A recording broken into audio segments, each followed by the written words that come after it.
மச்சான், மாமனார் வீட்டில் தல தீபாவளிக்கு 25,000 கொடுத்துருக்காங்க. அது உனக்கு அனுப்பி வைக்கிறேன். அடுத்த மாதம் வாங்கிக்கிறேன், சரியா? ஏனாண்டா சாமி, பணம் வரவும் தெரியாது போறவும் தெரியாது, அப்புறம் ஏன்னா உனக்கு திருப்பி தர முடியாது. மச்சான், தயவு செஞ்சு வாங்கிக்கடா. பிக் பில்லியன் டேஸ் ஆஃபர் வேற போயிட்டு இருக்குது.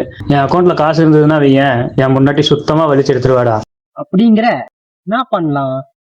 பேசாம ஒண்ணு பண்ணுடா, என் ஒய்ஃபோட ஜிபே நம்பர் சொல்றேன், அதுக்கு அனுப்பிடு. உன் ஒய்ஃப் பிரச்சனை கிடையாதா? மச்சான், பொண்டாட்டிங்க புருஷ அக்கௌண்ட்ல மட்டும் சொல்லுவாளுங்க, அவளை இருக்கிற தொடவே மாட்டாளுங்க. அமௌண்ட் அனுப்பிட்டு செக் பண்ணி பார்த்துக்கடா. ஏன் அமௌண்ட் போட்டோடனே கால் வந்துருச்சு, எடுக்க மாட்டேனே. டேய், எடுத்து பேசுடா. மச்சான், பொண்டாட்டிங்க கால் பண்ணணும் எடுக்கக்கூடாது, 2 கால் விட்டுட்டு 3வது கால் அட்டன் பண்ணணும். மறுபடியும் எடுக்க மாட்டேனே. என்ன 3வது கால் வரவே இல்லை?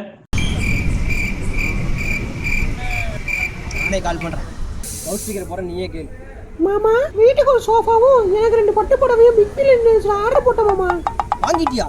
ஏதிரி காசு? யாரோ ஒரு நாய் யாருக்கோ அனுப்புற பதில எனக்கு ஜிபேல 25,000 அனுப்பிட்டான் மாமா. விட்டா ரிட்டர்ன் எடுத்துருவான்னு அப்பவே ஆர்டர் போட்ட மாமா. தீபாவளி தல தீபாவளி, தீபாவளி தல தீபாவளி.